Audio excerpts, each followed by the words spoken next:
So this is where I slept last night. It was actually pretty comfortable. Misty, watch out. Couldn't for the life of me find my sleeping pad, so I had to just use boughs. It was really comfortable. And the main problem was what I used to sleep with, or what I used to sleep with, which was my queen size wool blanket. It got down to about 25 degrees last night, well, this morning. And the problem with this area that I'm in right now, there's a lot of pines. There are some oak, but there's mainly pine and cedar trees. And anyone who knows anything about pine trees, conifers, they have a lot of resin. So they make a lot of smoke. They're not good to cook with, and they burn really quickly and really hot. So while you have a good sized fire going, you get a lot of warmth. The problem is that because of all the resin and the fact it's not really a hardwood like an oak or hickory or other types of trees, it just doesn't really burn for long periods of time. So I had to keep getting up and stoking the fire, and I throwing more firewood on. But I got a decent sleep last night. I did find, at least I was able to bring my inflatable pillow.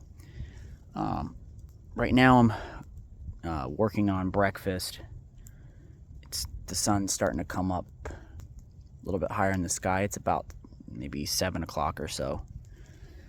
And I'm gonna do some hunting, but after I eat and pack up, before I go out hunting, I think I'm gonna do a kit video on what I carried with me on this overnight. So stick with me. Average Woodsman here, back with another video. So today I am going to do just a quick video on my overnight setup that I brought with me for last night. It was really chilly last night. As I stated previously, it got down to about 25. Right now it's about 8:30ish in the morning, and it's still around 27. So it's definitely been chilly. It rarely ever gets this cold here in Florida, so I'm enjoying it for as long as it lasts, which it's supposed to warm back up next week. So I'm gonna get all this in while I can. So let's get this let's get all my gear unpacked and we can go over it. Over here I just have my side-by-side 12 gauge rabbit ear. Small game season, so you know, squirrel, dove, quail, rabbit, all those types of smaller animals. And then if I come across any wild hogs, I have both buckshot and slugs, so I can pretty much get whatever I come across out here that's legal to hunt. I have my queen size wool blanket. I just kind of loosely rolled it up. I need to re-roll it a little tighter, and I just attach it to the bottom of this pack. It has molly webbing down here, which I'll go over the pack here in a second, but that's where I just attach this, because it's really too big for inside the pack. But I don't like to have a really large pack in general, even for overnights like this. So it's easy just to lash it to the bottom of the pack with like some paracord, and you know, it's totally fine right there. The pack itself is this is a Ghost Gear backpack, believe it or not. It's made out of wax canvas. Well, it's kind of like a hybrid. It's kind of like a tactical backpack and a bushcraft backpack all in one. So it has really nice padding back here, a little area that's ventilated. You have really nice padded straps with a little bit of ventilation. So on the outside of the pack, I just have my, get this out, my cup and bottle. It's my Grail, and this is the Pathfinder cup that they make that fits it.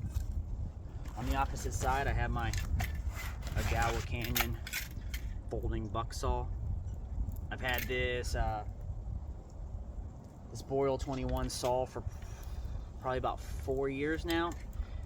When it's real cold is usually when I bust it out because I'm gonna need to buck more wood.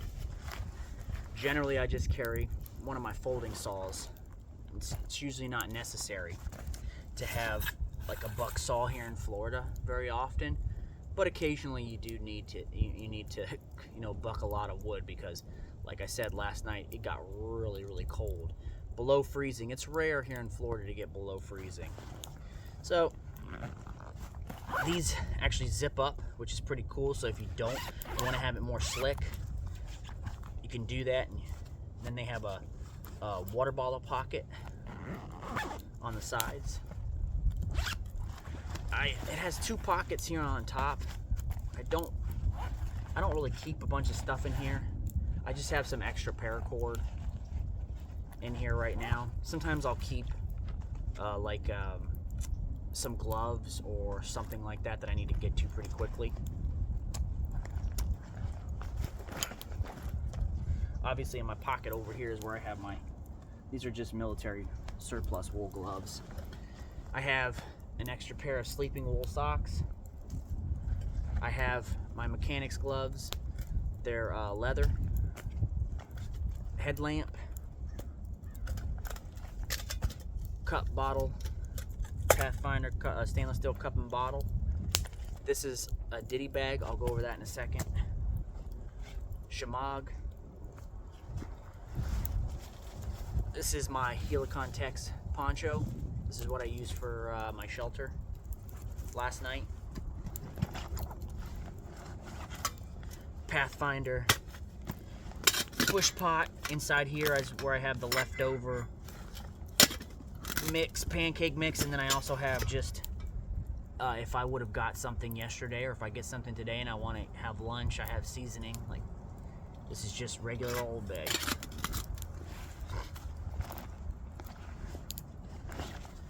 Med kit, sniper's veil, 2 heavy metal trash bags, and here I have my pillow, my inflatable pillow, and obviously my multi-tool. So I'll go over this ditty bag. I have my Ridgeline, just extra hanks of bank line in here, a bunch of them. I like to have a lot of hanks of bank line. That way I don't always have to carry a full roll with me. Lighter. Mechanical pen. Bits for my Leatherman. Set this stuff down. Just some aluminum foil nuggets. Steel wool. My little repair kit from Exotac. This is the rip spool. Extra batteries for my flashlight, which I'll show in a second. It's on me. That's it. So this pack has a zipper in the front right here, which I have my Spyderco bandana, which is some fat wood, or down here in the South we like to call it lighter knot or lighter wood. Has some molly here, which I have a roll of Gorilla Tape on, but you could attach anything you wanted to it technically. Here there's a little pouch in the front that has Velcro, and I have a battery bank, some wet wipes. It's back in here. An extra tourniquet. I have my Titanium Sport, and that's it. Also, on my person, I have obviously my phone, chapstick, gloves. Over here, I have my keys.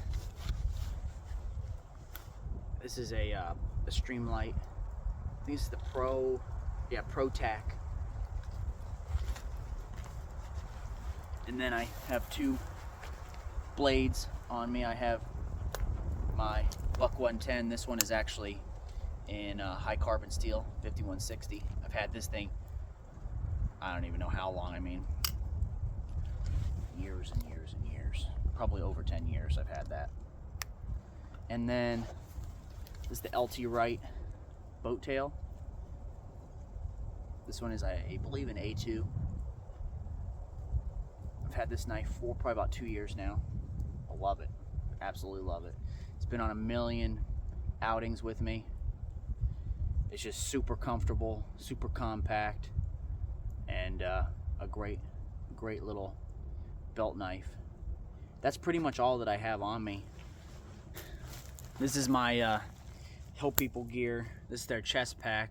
I also have their waist pack, and that's what actually, because I like that one so much, I ended up getting this one because it works really well when you have larger packs on with a waist belt. I know I didn't have that today, but honestly, I kind of just like this one better in general than the fanny pack style one that they have. But I still use it too, especially if I am wearing like orange during like deer season, or general gun, and I'm on public land.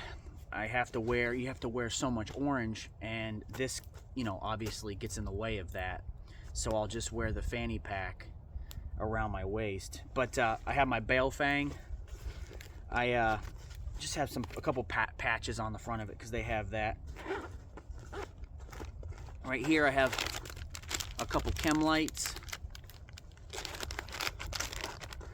and a spare magazine for my Glock 19, which is also in here.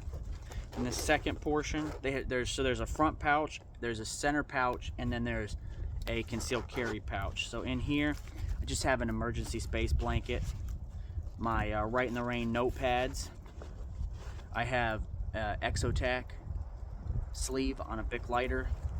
Obviously, I have more hanks of bank line, number 36 bank line.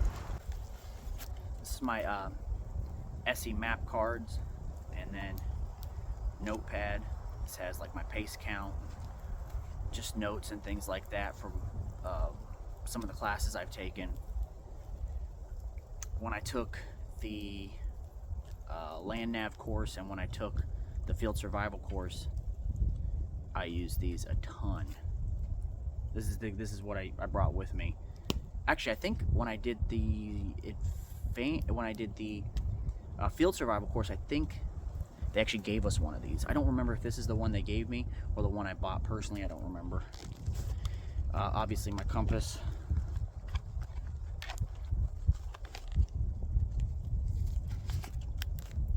I have an additional pencil, Sharpie, and then a little ferro rod with some duct tape wrapped around for a handle. And then in the concealed carry portion, I have my Glock 19. This is the TLR. This is the 7A from Streamlight. I've had this Glock 19 I've had for probably, I don't know, 11 years. This is a Gen 4, 10, 11 years. And this I got about a year ago, maybe a year ago, the weapons light. But this one's larger than the waist pack, so you could fit a full size like Magnum handgun, like a 44, 357, something like that in here if you wanted to also. But yeah, that's pretty much all my gear. So I guess let's close this video out. That's about it for this one. Just remember, be safe, stay dangerous. I'll catch you on the next one.